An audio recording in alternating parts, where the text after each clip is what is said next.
Here are the dinner rolls that I will make for my Thanksgiving feast. Fluffy, rich, sweet, warm, everything you want. And as usual, I'm not going to use a scale or anything. This is a simple dough that we can feel our way through. If I measure the milk, which is easy, I should just be able to figure out everything else. 2 cups, which is just under 500 mils. That'll probably take about 5 cups of flour, 600 grams or so, and I want like 5 or 10% of that to be in the form of tanjiang, which is the recently popularized Chinese name for a water or milk and flour roux.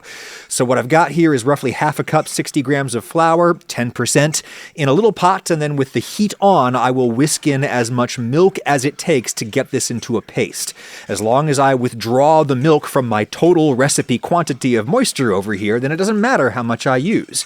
As much milk as I need to get a smooth paste, bring it to a simmer, and wait for it to gelatinize like that. Kill the heat.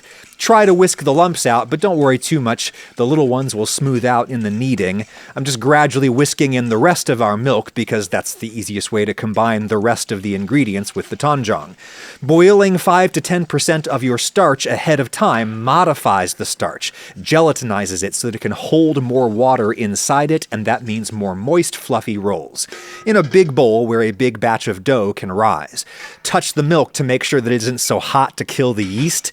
In goes a tablespoon of dry yeast, half a cup of sugar, 100 grams at most. That's on the sweet side. You can use less.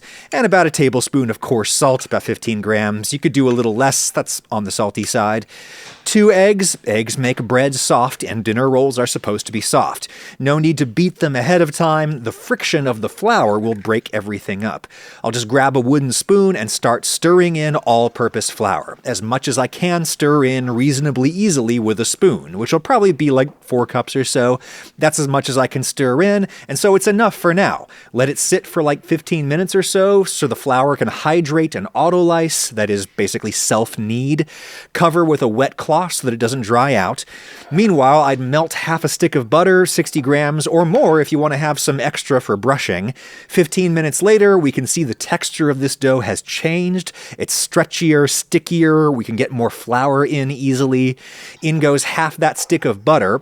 You put it in later in the process so that it doesn't interfere with the initial gluten development, which lots of fat can do, and then the rolls don't puff up as much in the oven. I'm going to scatter this with flour, both because it needs some more flour and because the flour will help me grip onto everything else as I need. Without the flour, it's really hard to work fat into an already formed dough unless you have a mixing machine. It's just so slippery.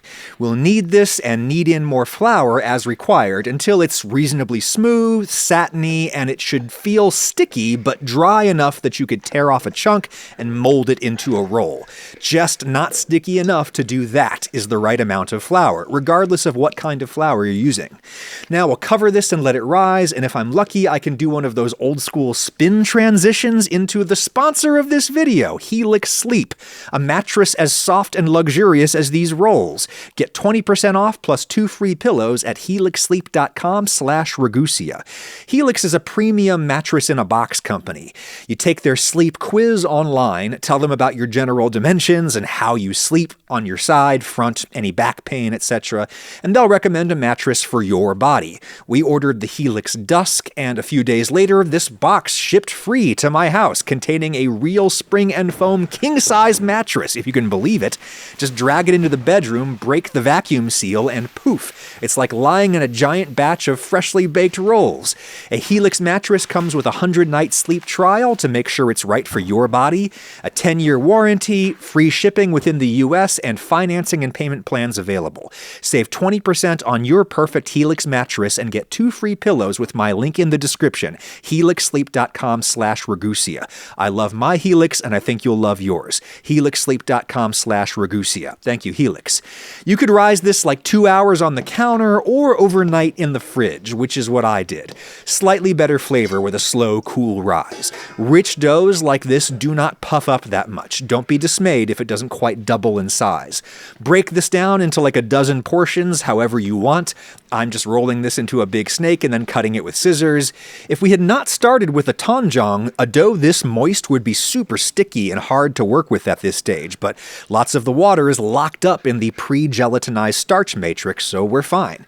You can shape these into balls however you want, but I really like this technique where you press it out flat and then roll it up before tucking it into a ball shape. The rolling serves as a good additional kneading step for stronger gluten and puffier rolls, and it makes for a nicer internal structure, almost like a crude croissant. I'll get a standard square baking dish. Ideally, you want something with tall sides so that the rolls grow up instead of out.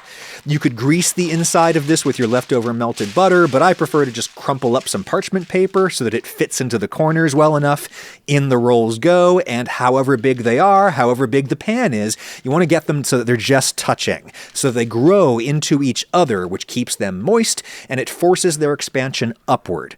Let these proof a final time for about a half an hour to get puffy, covered, and then get the oven heating. You could brush the tops with leftover melted butter. That's tasty, but egg wash is prettier. Just an egg beaten with a little water to loosen it up. Brush that on top of the rolls, and then they will get all brown and shiny in the oven. The last thing I'm going to do is score these, and scissors are awesome for small scoring jobs. Just open up the surface and help the roll expand a little bit more in the oven. Maybe snip the opposite direction for hot crossed buns. People don't often bother scoring rolls, but these are particularly sweet and rich, which will make them dense, so the scoring helps, and it looks cool. Bake them at like 375 Fahrenheit, 190 C for about half an hour, depending on the dimensions. When they stop growing and they're good and brown, they're done. Pull them out. With the paper, you can just lift them out of the hot pan and get them cooling instantly. Once they've solidified, you can pull them apart from each other, which is the best part. Look at the interior structure of that roll, really light and fluffy, while simultaneously being very buttery and sweet and dense, really cakey. And thanks to the tanjong we made, they will stay soft for a long time, so you can make them a day ahead of the big feast. Pass that around the table, and all will toast to your health, which will probably be better if you only make these for, like, special occasions, you know?